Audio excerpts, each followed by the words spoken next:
This unforgiving Texas landscape exists a business not for the faint of heart. Behind each of these doors lies one of the planet's most dangerous creatures. The King Cobra. The name alone commands respect and fear. To maintain a healthy population, proper nutrition is paramount. The feeding process demands patience and an absolutely safe distance. A precise strike. Pure, primal, predatory instinct. Not all of them bear the black of shadow. This is a rare genetic variant, a deadly beauty. Though their colors may differ, their primal need for survival remains unchanged.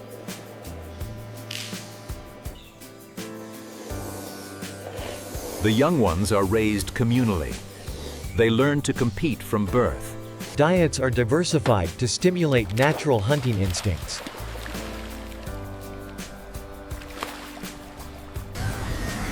This is a true struggle for survival. The quickest will eat. Routine health checks often happen at night, when they are most active. Every anomaly, no matter how small, must be detected early. And then, breeding season arrives. This is the future of the farm, the beginning of a new generation of Venom. Their maternal instincts are incredibly strong. They will protect their clutch at all costs. But to ensure the highest hatching rates, eggs must be collected and moved to the incubation room. These fragile lives will be taken to a strictly controlled environment. After weeks of waiting in perfect temperature and humidity, life begins. They use a special egg tooth, a tool used only once in their lives, to slit the shell and emerge. A perfectly healthy hatchling.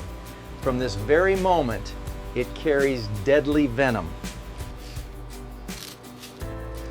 Successful hatching rates are the measure of the entire season's success.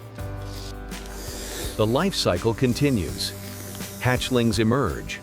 Adults eat to live. This work has no days off. They are an army that requires daily care. Got to keep the environment clean, health comes first. Next up, the rattlers. Food sources must always be plentiful, for they need energy to produce the most precious thing, venom. And tomorrow, it all begins again. That is the relentless routine of the snake farm. The raw product from the farm makes its way here, to Venom Tech Lab. This is where science and danger meet. Each resident here is monitored 24/7. They are biological factories producing one of Earth's most complex compounds. This is Ryan, the lead technician. His job's to handle the subjects, and there's no room for error, not for a second. Dr. Sarah. She understands venom better than anyone, and she understands the danger of being too close to it. They are stimulated to bite. A natural defensive act, redirected for scientific purpose. There it is, a lethal cocktail of enzymes and proteins. A few drops like this can kill an adult human in minutes. Their dental health is also crucial. A broken or infected fang can make venom extraction impossible. After completing their task, they are returned to a safe environment to rest and regenerate. Venom is incredibly diverse. The yellow of the mamba, the milky white of the cobra. Each has a unique chemical structure and intended purpose. From here, the raw venom will be processed, lyophilized, purified, and fractionated. They are stored at ultra-low temperatures. Their value is more precious than gold by weight. Not every snake is cooperative. Sometimes they need medical care, hydration, or nutrition. Every detail matters. Instruments must be absolutely sterile. procedures must be flawless. This is a dangerous dance between scientist and assassin. A dance where venom is the prize. Today's work is done. The venom has been harvested. But the story of snakes doesn't end in the lab. But in some places like Florida, some colossal snakes like Burmese pythons or reticulated pythons are an invasive species. They are apex predators with no natural enemies, and they are devastating native ecosystems. So, a new industry has emerged, aiming to control their numbers by turning them into commodities. Nothing goes to waste. Their skin will be sent to artisan workshops. Inside is a massive energy reserve. Python fat is also sought after for traditional medicine. The meat, once cleaned, will be sold in the market as an alternative protein. Python meat is described as having a flavor cross between chicken and alligator, with a firm texture and low fat. It's sold, an adult python can yield dozens of pounds of meat. From a terrifying invasive species, it becomes a meal on someone's table. This also reveals their terrifying reproductive capabilities. This female could carry dozens of eggs, ready to create a new generation of invasives. This skin, once tanned, will be worth a very high price on the luxury fashion market. Yeah. The processing is nearly complete. The meat is sold, the skin is kept. For many, this is a delicacy, a dish from the jungle, tamed and brought to the plate. A way to control nature, or simply an adventurous meal. But their skin, it has a completely different journey. A journey of meticulousness and transformation. And here is the final destination of the python skin. From a Florida slaughterhouse, it arrives at Artisan Skin Works. The demand is diverse. From natural reticulated python skin to dyed cobra skin, each hide awaits a unique design. Cutting snakeskin is an art. You have to cut between the scales, not through them, to preserve the perfect natural structure. High-end products require patience. This delicate skin needs to be reinforced with a calfskin or goatskin lining to ensure durability. The pressure must be just right. Too strong will damage the scales. Too light will cause the layers to peel later. Each product is 100% handcrafted. No two pieces are exactly alike. Meticulousness lies in the smallest details. This is what distinguishes handcrafted goods from mass-produced items. A perfect transformation. From an invasive reptile, it becomes a fashion accessory. But the main market is still men's wallets. They carry a rugged, strong look, a symbol of wildness tamed. Wild exterior, refined interior. This contrast is what creates value for the product. The work never stops. Demand for unique reptile skin products is always high. Each stitch begins with a punched hole. This is the foundation for a durable saddle stitch. From snake to python, from venom to fashion. The reptile industry is a multifaceted world, profitable and also controversial. But there is another type of slimy creature, also industrially farmed on a large scale for a completely different purpose. Cuisine. Perfection lies in the edges. A rough leather edge will ruin the entire product. The edge polishing stage. Friction and heat melt the wax, sealing the leather, creating a luxurious and durable finish. The final stage before attaching accessories. Every stitch must be perfectly even. The final touch. The scorpion, another dangerous symbol, combined with snakeskin, creates a unique product. A day's work ends. But on the other side of the world, another industry involving slimy creatures is in harvest season. From the arid world of snakes, we come to the world of water. We are at Unagi Springs, a multi-million-dollar high-tech. Their lives depend on oxygen. These aerators operate 24/7 to ensure thousands of eels beneath the surface can thrive. But to grow, they need to eat a lot. The secret lies in the feed formula, a proprietary blend of fish meal and vitamins. It's blended into a protein-rich mash. This is the eel's lavish feast. They feed in schools. Food is placed in fixed cages for them to gather. An astonishing sight. Thousands of creatures vying for a meal. This is how they fatten up.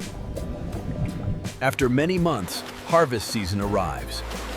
Work always takes place at night, when the temperature is coolest. Hold it steady, don't rush. Smoothly now. Coordinate, pull! They must coordinate smoothly, slowly, pulling them together thousands of...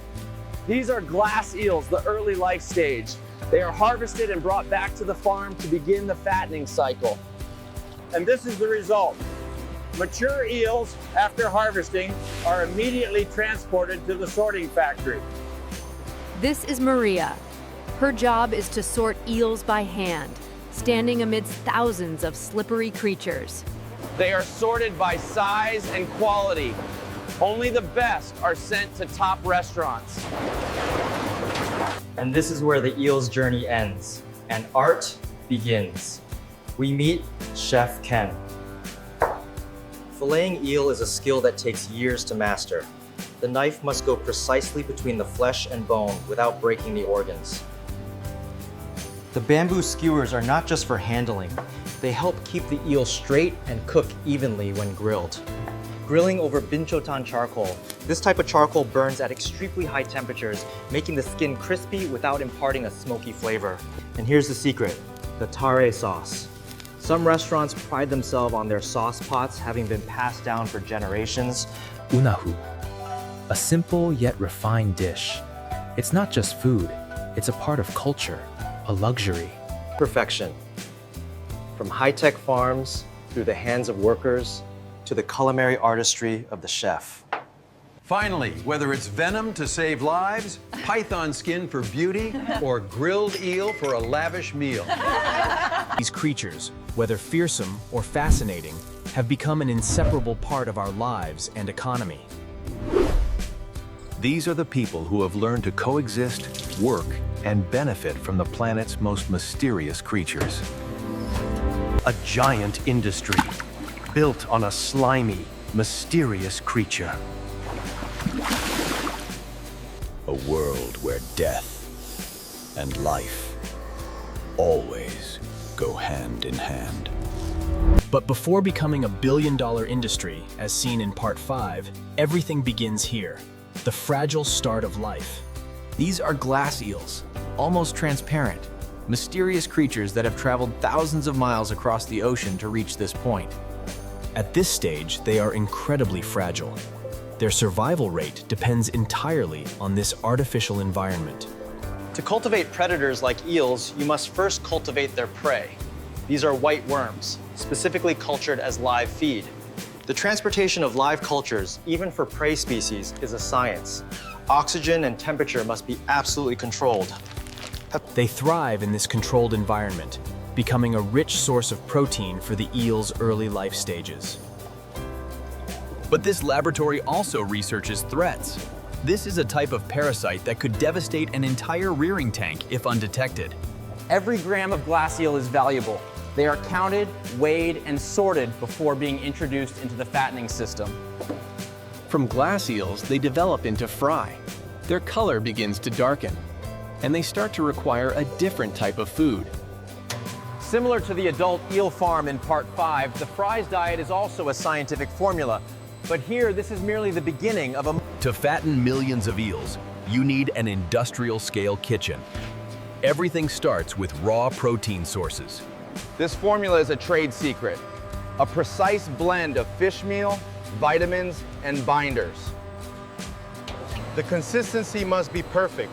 Too dry, and it will dissolve in the water. Too wet, and it won't hold its shape. Scale is key. Hundreds of pounds of feed are mixed in each batch, many times throughout the day. The feed is ready. The eels are waiting. Feeding time. This scene is not for the faint of heart. It's a fierce competition for survival. They are bottom feeders. They use their keen sense of smell to locate food in this dense environment. Everything is monitored. The amount of feed, the eel's response, and the water quality. After months of fattening, they are ready for the next stage. They are transported to the processing plant. The machinery begins to sort them by size. A cold and efficient process. Harvesting occurs in multiple stages. Even juvenile eels are carefully handled and transported. For live transport, oxygen is critical. These bags are inflated to keep them alive on the journey. The work of transporting live cargo often begins before dawn. They have arrived. Their journey from the farm to the factory has ended. The first step at the factory, emptying them from their bags and into the processing system. They are herded towards the production line. There's no time for rest. They are gathered for bulk processing, in preparation for the next stage. The scale of this factory is astounding. Everything is mechanized for maximum efficiency. Each of these cages holds hundreds of kilograms of eels. They will be transferred through the cleaning tanks. And now they are moved to the next crucial stage, cleaning and stunning. This is a crucial and humane step. Eels are plunged into an extremely cold ice bath known as ikijime. The sudden thermal shock renders them instantly unconscious. This not only minimizes suffering, but also preserves the highest quality. In just a few minutes, they are completely immobilized, ready for the cleaning stage. They are quickly scooped out and continuously iced to maintain their temperature. From here, they are transferred to the filleting station. Time is a crucial factor in ensuring freshness. The automatic conveyor system will rinse them one more time before they reach the workers. They are rinsed clean of all slime and impurities. Skilled hands like Maria's will inspect each one.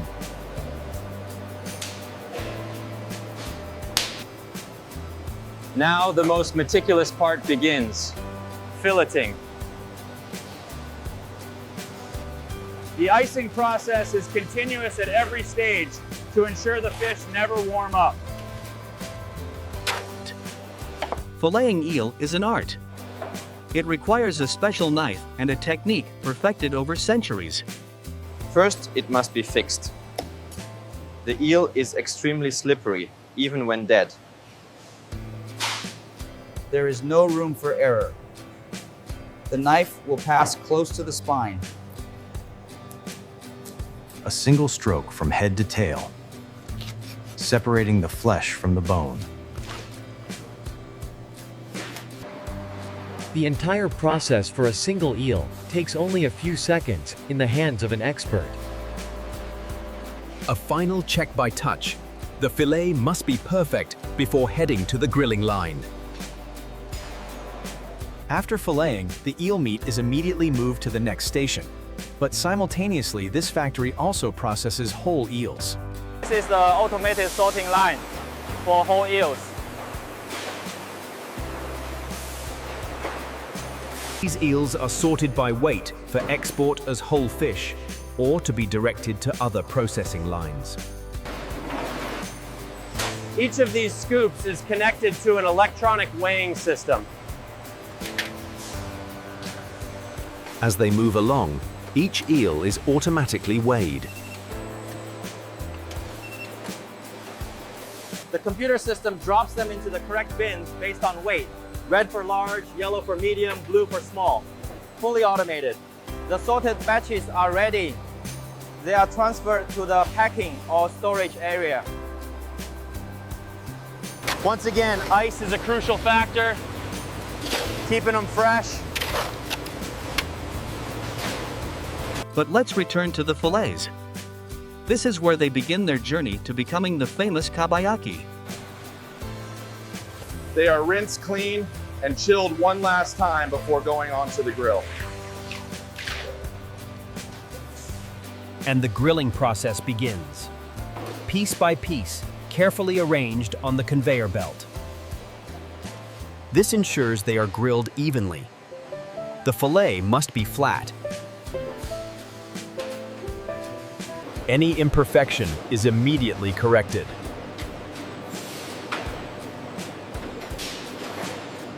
Hundreds of fillets are ready for the first round of grilling.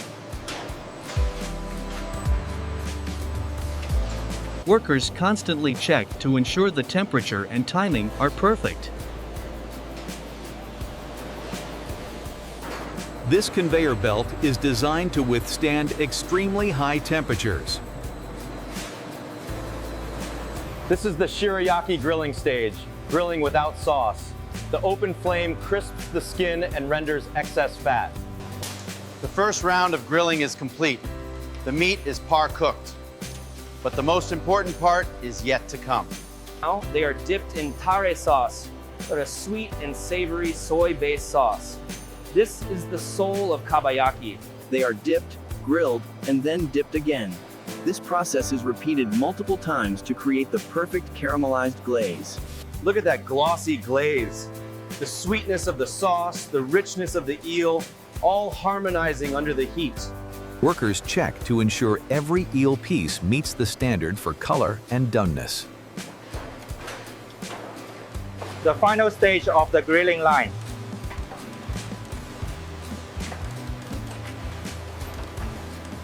Perfect. But the journey isn't over. To be transported around the world, they need to be preserved. From extreme heat,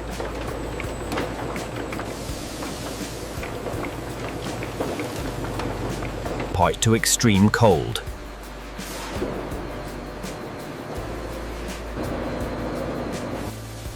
This is a rapid freezing system. Liquid nitrogen vapor or high-pressure cold air flash freezes the eel pieces in minutes.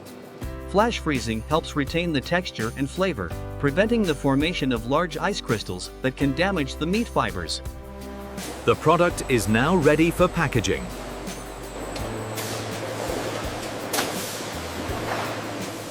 The final quality control step. Each eel piece must meet the specified weight.